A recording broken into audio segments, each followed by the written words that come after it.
दहशतगर्द या गनमैन दुनिया की सबसे बड़ी हीरो की कान और 2 करोड़ से ज्यादा फकीर।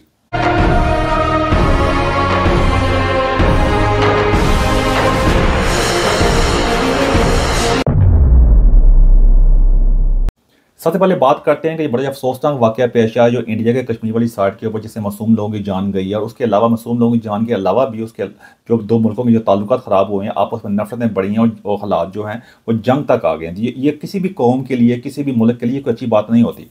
उसके साथ साथ जो और बातें जो हो रही है उसमें ये है कि जो जो जो जो हमला वगैरह हुआ है उसमें जो वर्ल्ड लीडर है उन्होंने इंडिया के जो मोदी साहब हैं उनको कॉल वगैरह भी की है, उसमें अफसोस का इजहार किया है। उसमें डोनाल्ड ट्रंप भी है और भी कदे फ्रांस का लीडर भी है और इंग्लैंड के सर की स्टार्मर है, मैक्रोन है जो फ्रांस के बारे में बात की है। और जो उन्होंने इसको दहशतगर्दी का हमला ही करार दिया, उन्होंने कहा हम इंडिया के साथ खड़े हैं। लेकिन उसके साथ साथ जो उनका जो मेजर मीडिया आउटलेट्स हैं जैसे BBC है, CNN है, न्यूयॉर्क टाइम्स है और जो फ्रांस का मीडिया जो है, जर्मन मीडिया जो है, ओवरऑल उन्होंने इसको दहशतगर्दी का से कहने से थोड़े कतराए हैं। उन्होंने इसको कहा है कि एक गनमैन का हमला हुआ है, अगर दहशतगर्दी का लफ्ज़ भी इस्तेमाल हुआ तो वो दूसरे लीडरों को कोट करके बयान किया गया। तो उस बात को भी इंडिया के अंदर काफ़ी गुस्सा पाया जाता है। उसके बारे में उसको उन्होंने काउंटर अटैक भी किया कि ये कहते ये दहशतगर्दी का ये जब जो वेस्टर्न मीडिया जो है, वेस्ट के जो लोग हैं, इनके पास सर्टिफिकेट है, जिसको चाहें वो दहशतगर्दी का हमला करार दे दें, जिसको चाहें वो कहें ये गनमैन का हमला है। तो इसके अंदर भी मैं अपनी आपके सामने राय पेश करने की कोशिश करूँगा कि ऐसी बात ऐसी है क्यों है। उसके अलावा इंडिया ने पाकिस्तान का जो है जो पानी वगैरह बंद कर दिया, जो कहते हैं जो माहिदा वगैरह है था पाकिस्तान के साथ इंडिया का आपस में इंडस वाटर ट्रीटी जिसे सिंध तास का माहिदा भी कहते हैं, और पाकिस्तान ने इंडिया के साथ सारी ट्रेड खत्म कर दी है और फ़ज़ाई हदूद भी जो है ख़त्म कर दी है। तो पता है पाकिस्तान जो है अगर इंडिया से प्लेन ने वेस्ट वाली साइड पर जाना हो, यानी अगर अब आगे अफ़गानिस्तान और आगे ईरान वगैरह और यूरोप वगैरह आगे जाना हो तो उसको पाकिस्तान की फ़ज़ाई हदूद से गुजर के जाना पड़ता है। तब उनको दोबारा वहाँ पाकिस्तान की फ़ज़ाई हदूद उनके लिए बंद कर दी गई हैं, जो बड़ा अफसोस का मकाम है। सबसे पहले मैं मीडिया के बारे में बात करूँ। देखें, अगर मैं इंडिया के पर्सपेक्टिव में बात करूँ, इंडिया को ये सोचनी चाहिए कि इंडिया जो है इतना कुछ गुजरने के बावजूद भी जब आपके बंदे वहाँ पर इलीगल तौर पर डंकी लगा कर जा रहे होते हैं, गैर कानूनी तौर पर उनके बॉर्डर क्रॉस कर रहे होते हैं, आगे बेशक उसके बावजूद भी कई टैलेंटेड बंदे भी हैं, जितना कैश पटेल जो है वो FBI का हेड है अमेरिका के अंदर, जो अमेरिका जो इंडियन ओरिजिन का है। उसके अलावा जो सुंदर पिचाई जो गूगल का बॉस है। लेकिन ओवरऑल इंडिया ने अपने आप को उस मकाम पर नहीं लेके आया कि वो को उनके लिए कोई मगरबी मीडिया जो उसका कोई अहमियत ना उसके मुकाबले में बिल्कुल उनकी आंखों में आंखें डाल के बात कर सके। अभी इंडिया उस मुकाम पे नहीं आया, चाइना उस मुकाम पे आया। आप उसका नतीजा चेक कर ही लिया कि वो कैसे आया, सिर्फ बातों से नहीं आया आके। चाइना की हल्की आबादी जो है वो इंडिया की आबादी के साथ ही मिलती है, लेकिन चाइना ने मुझे पता वहाँ डेमोक्रेसी नहीं है। और मैं सही बात बताऊँ आपको, ये डेमोक्रेसी ये फेल फार्मूला है। चाइना ने अब जिसके बारे में मैंने पहले बात कर चुका हूँ कि इंग्लैंड के अंदर जो अभी सर्वे भी हुआ था, जो जेनजी जो है जो 1997 से लेकर 2012 तक पैदा हुए हैं, उन्होंने वैसे भी जमहूरियत के हक में के खिलाफ ही बात की। उनका डिक्टेटरशिप चाहिए क्योंकि जमहूरियत ने काम होगी, फैसले नहीं हो रहे जी। चाइना ने जो फैसले किए, चाइना ने अपने आप को साइंस में, टेक्नोलॉजी में हर लिहाज से अपने आप को उस मकाम पे लिया जिस मकाम पे कभी वेस्ट था। बल्कि ये दुनिया की तारीख में पहली मरतबा ऐसा हुआ है कि वेस्ट को, जो मगरब की दुनिया है जिसमें यूरोप, अमेरिका, कनाडा सारे मुल्क आ जाते हैं, उनको टक्कर मिली है। फर्स्ट टाइम दुनिया की हिस्ट्री में पहली मरतबा ऐसा होगा और इसी वजह से वो उनके मुकाबले में खड़े हो गए। अब किसी की जरूरत भी नहीं है और चाइना वाले फैसला करेंगे, बल्कि उनकी जो बयान आता है उसको अहमियत मिलती है। जब तक अगर अमेरिका भी कहता है ये दहशतगर्दी का हमला, जब तक चाइना ना कहे तो फिर भी उस चीज़ को अहमियत नहीं मिलती। ये होती है असल बात। इंडिया वाले जो है वो बेचारे रो रहे हैं कि ये दहशतगर्दी का वाकया जो क्यों नहीं कह रहे, इनको गनमैन को कह रहे हैं। ये इंडिया के लिए नाकामी है, ये उनके लिए एक शर्म का मकाम भी है कि वो अपने आप को इस मकाम पे नहीं लेकर सका। हमें अफसोस है, वैसे मुझे अफसोस है कि जो वाकया पर पेश आया, सख्त अफसोस, ऐसा नहीं होना चाहिए था। लेकिन ये जो 12 टेक्निकल टर्म जो है उन्होंने गनमैन कहा, ये दहशतगर्द, उसको टेररिस्ट क्यों नहीं कहा, ये इंडिया की नाकामी है। क्योंकि इंडिया, हमारा पाकिस्तान में कोई कंपैरिजन, हम तो बिल्कुल, मैं आपसे बात करता हूँ, हमारा मुल्क जो है बिल्कुल उसकी कोई डायरेक्शन ही नहीं है। ना वो डेमोक्रेसी है, बास्टर्ड डेमोक्रेसी है, अदारे सब कुछ नाकाम है। हमारी दुनिया में कोई ऐसा मकाम नहीं है। इंडिया ने अपना मकाम हासिल किया जिसमें अप्रिशिएट करता हूँ।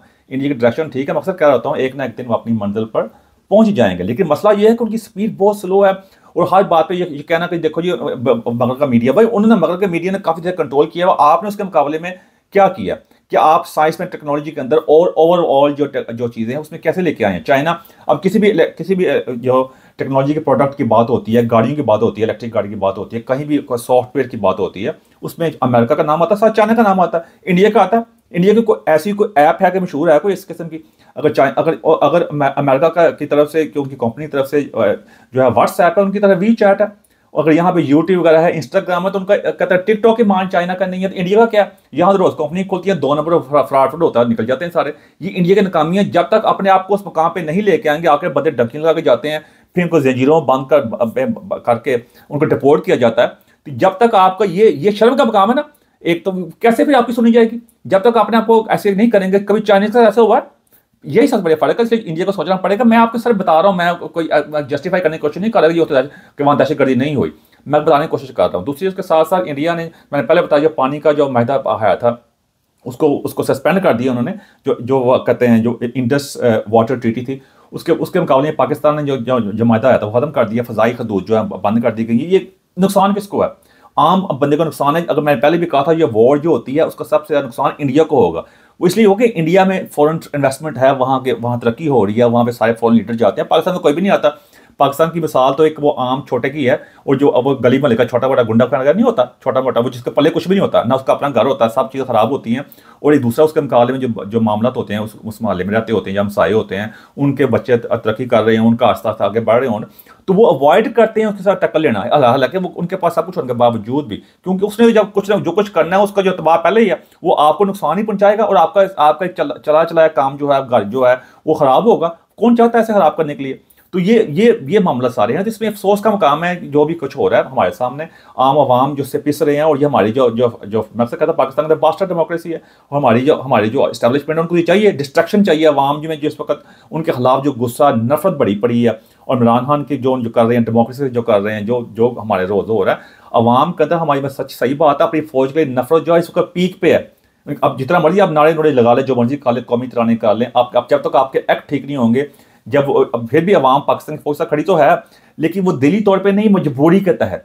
ये मजबूरी के सौदे हैं, मजबूरी के सौदे ज़्यादा नहीं होते। जब तक दिल के सौदे ना हो, दिल के सौदे करने के लिए आपको अवाम के दिल में घर करना पड़ेगा, जानना पड़ेगा कि अवाम आपसे नाराज क्यों है। लेकिन वो ना पहले कभी जाना, ना आगे भी कोई इतनी उम्मीद कोई नहीं है। वो इसलिए इसके बारे में लगा वीडियो मौजूद है, आप चेक कर सकते हैं, बोर्ड नहीं मैं करता। तो ये मामला था, ये आगे इंडिया को सोचना पड़ेगा कि जंग कोई हल कोई नहीं है, नुकसान आपका ज़्यादा होगा। बेशक जंग में पाकिस्तान का पलड़ा जो है बहुत कमज़ोर है, लेकिन जो कुछ भी होगा नुकसान आपका भाजन होगा, आपकी इन्वेस्टमेंट होगी। हमारा है कि हमारे पल्ले कुछ भी नहीं है। तो ये मेरा ये छोटी सी बात है। अब अगली बात करते हैं कि जो फ़कीरों के बारे में मैंने बात की, कि अभी पाकिस्तान का जो वज़ीर दफ़ा है ख्वाजा आसिफ ने, उन्हें सियालकोट में जाकर भी बयान दिया, जो डॉन न्यूज़ में भी छपा है, उसके अंदर जो पाकिस्तान जो सऊदी अरब है उसने पाकिस्तान के तकरीबन 5000 फ़कीरों को डिपोर्ट किया, इन्हें मुल्क बदर किया। वो एग्जैक्ट तादाद जो है उन्हें बताइए 4700 से लेकर 5000 तक, इतने हैं। यानी शर्म का काम है। एक तरह हमारी बातें आसमान पर पहुंची है, हमारे chief of the army staff भी कहते हैं हम स्पिरिट हैं जी, हम हिंदुओं से मुख्तलिफ हैं, हमारे दो रियासतें बनी थी, कलमा तैयबा के, एक हमारे नबी सल्लल्लाहु अलैहि वसल्लम ने बनाई थी, पाकिस्तान, एक हमने पाकिस्तान बनी थी। ये हाल चेक कर लो जी, उसी रियासत है, लोगों को निकाल के बाहर फेंक रहे हैं, वो फकीर होए पड़े हैं। और पाकिस्तानी फ़कीर जो है वो इथियोपिया पहुंचे हैं, पहले बात की थी। एक रफ एस्टीमेट के मुताबिक पाकिस्तान में 22 मिलियन जो फ़कीर हैं, यानी जो 2 करोड़ 20 लाख के करीब, या लगभग, ये रफ एस्टीमेट है, इससे ज़्यादा ही कम है, इतने ज़्यादा फ़कीर पाकिस्तान के अंदर मौजूद हैं। और ये इंडस्ट्री यह है, जो उनकी इनकम जो कमा रहे हैं, वो पाकिस्तानी रुपए के अंदर तकरीबन 42 अरब रुपया की जो ये सारी इंडस्ट्री है, ये सारी कमाई हो रही है फ़कीरों के ज़रिए। यानी जो मुल्क जो खुद मांगता फिर रहा है, पूरी दुनिया में सबसे ज़्यादा फ़कीरों की तादाद पाकिस्तान में है। पाकिस्तान के अपने मुस्लिम ब्रदर से वहाँ डिपोर्ट की जा रहा है, वो शर्म का काम है। ये हमारी जो है हैसियत है दुनिया के अंदर। लेकिन क्या बातों के जरिए, मजहबी इंतखाब संधि के जरिए जो मर्जी बातें कर लो, कोई सच सुनना नहीं चाहता। आप हमारी गवर्नमेंट चेक कर सकते हैं, उनके मशीर सारे चेक कर लें, हमारी ब्यूरोक्रेसी चेक कर लें, मीडिया चेक कर लें, कोई भी नाम ले लें आप, ऐसे बंदे बोने बैठाए हुए हैं जिनकी औकात ही नहीं है वहाँ बैठ सके। कोई इंटेलेक्चुअल लेवल नहीं है, कोई ऐसी उनकी कोई कहते हैं कोई ऐसी खास किस्म की अचीवमेंट्स नहीं है। लेकिन क्या करें अब इसी वजह आप देख सकते हो करना क्या है भाईजान। सब दुनिया में हमारे पास भी वैल्यू चेक कर लो, आपके सामने सारा कुछ है। हम आधा मुल्क पहले के बाद बैठे थे, बाकी जितने नारे लगा लो भाई, हम उससे खास कुछ भी नहीं होना। ये तो मैंने आपके सामने इसी थे कि आपके सामने मिलाने का एनालिसिस करने का मकसद यह था कि आप जान सकें कि इससे बड़ी बड़ी बातें करें, पहले अपने आप को शीशे में चेक कर लें कि हमारी ओवरऑल हैसियत क्या है। लास्ट नॉट द लीस्ट, आप थोड़ी सी आपको और इन्फॉर्मेशन थोड़ी दूंगा कि हीरों के बारे में। हीरा जो होता है जब भी हम आपस में क्या, वो हीरे ऐसा नाम रखे होते हैं, हीरा की जो वैल्यू है दुनिया में कमाल की होती है। और कोई मुल्क, तो उसमें मैं बताऊंगा कि दुनिया में सबसे ज़्यादा जो महंगी तरीन हीरों की कौन है, वो कहाँ पे है। वो अफ्रीका का कंट्री है, साउथ में जाकर, जो साउथ अफ्रीका है उसके बिल्कुल ऊपर वाली हिस्से पे है, वो मुल्क है, वो है बोट्सवाना। बोट्सवाना में दुनिया की सबसे महंगी तरीन जो है कहते हैं हीरों की कान है। और ये दुनिया में बोट्सवाना जो है वो रशिया के बाद सबसे ज़्यादा हीरे प्रोड्यूस करने वाला मुल्क है। यानी रफ एस्टीमेट के मुताबिक 1.78 बिलियन के हीरे वहाँ से एक साल के अंदर प्रोड्यूस होते हैं। वैसे ओवरऑल ये जो कान का जो काम जो शुरू हुआ था वो शुरू हुआ था 1970 में। और 1982 में 1982 के अंदर यहाँ बाकायदा तौर पे हीरे निकलना शुरू हो गए थे। उस वक्त से लेकर आज तक टोटल 96 बिलियन डॉलर्स के हीरे निकाले जा चुके हैं, यानी 96 अरब डॉलर्स के हीरे वहाँ से निकाले जा चुके हैं। तो ये अंदाज़ा कर सकते हैं कि हीरों की कितनी वैल्यू है वहाँ पे, और हीरों की वजह से यहाँ पे वो मुल्क जो है, ये अफ्रीका का मुल्क है, उनकी GDP वगैरह ओवरऑल उनके मुल्क जो है वो गुरबत की लाइन से उठ के मिडिल क्लास में आए हैं उस सारी तजारत की वजह से। और आगे भी वहाँ पे बहुत ज़बरदस्त काम हो रहा है, उसको बेहतर तरीके से उसको कर रहे हैं ताकि आम लोगों की ज़िंदगी में इजाफा की ज़िंदगी में बेहतरी आ सके और उससे इन्वायरमेंट में भी अच्छा फ़र्क पड़े। तो उससे ऑलरेडी उस पर काफ़ी बेहतरीन काम चल रहा है। तो मैं थोड़ा बता सकूँ आपको हीरों के बारे में कि हीरों की जो तजारत जो होती है और ये दुनिया के अंदर जो उनकी जो मादनियात जो होती हैं उसकी कितनी अहमियत होती है। पाकिस्तान में रोज़ लाना होता है जी भाई हीरों की कान मिल गई है जी, और आज ये तेल की कान मिल गई, मौलवी बातें कर रहे होते हैं आके, जो झूठे किस्से कहानी सुना रहे होते हैं। अगर मिली की तो भाई पता नहीं किधर कहाँ मिली है, कौन से शहर में है, कौन सी हवा में मिली है। जिस तरह के झूठे मौलवियों के किस्से जो हमने किस्से सुना रहे होते हैं, इस तरह ये भी किस्से सुनाए जाते हैं। पाकिस्तान को जो हमारे लोगों ने झूठे किस्से कहानियों में बचपन से वो डाली जाती है ज़हन की बातें, अब वो सच सुनाओ ना वो सच को झूठ लगता है उनको जितनी झूठे किसी कहानी सुनाओगे उतने आपको ज़्यादा लोग आपके फॉलोअर्स बनते हैं। बेशक वो मौलवी हो, बेशक वो सोशल मीडिया का कंटेंट हो, और जो कोई भी चक्कर हो, जो आप झूठ उनको होशरबा कहानी सुनाएंगे उतने नारे बजेंगे, आपका काम होगा। तो मुल्क का भी आपका हाल आपके सामने है, और ये अफ्रीका की कंट्री है और पाकिस्तान का पासपोर्ट नीचे से नंबर 4 पे ये ना बोलें। और अफ्रीका का हमारे मुल्क से हमारे काफ़ी आगे हैं इसलिए देखा जाए तो। लेकिन बातें जितनी मर्जी कर लें, मेरा मकसद आपको मायूसी फैलाना नहीं होता। मैं बाद में ऐड कर दूँ मैं एक लाइन, आपके सामने एनालिसिस लेके आना होता है कि वो दुनिया में क्या हो रहा है। आप अपनी बनाई हुई दुनिया से जब तक बाहर नहीं निकलेंगे, सोशल मीडिया पर बिल्कुल इस्तेमाल करें, अपनी मर्जी से इस्तेमाल करें, लेकिन उसका प्रोडक्टिव यूज़ भी करें। लर्न करें कि हम ऐसे मकाम पे कैसे पहुँचे, अपने बच्चों में जो तालीम जो है उसको ट्रांसफर करें, बताएं उसको, रियलिटी बताएं, रियलिटी चेक दें, उससे आपको फ़ायदा होगा। आपके बच्चे शार्प होंगे दुनिया की स्टेज के ऊपर, बाकी लोगों का भी अच्छे मजबूत तरीके से और एक इंटेलेक्चुअल तरीके से मुकाबला कर सकेंगे। ये मेरी कोशिश होती है आपके आगे। खुद ही को कल बंद इतना कि हर तकदीर से पहले खुदा बंदे से खुद मुझे बताते रजा क्या है। एंड तो मेरे कैसी बात जब अच्छी लगी समाज चाहता हूँ मैं। Thank you very much.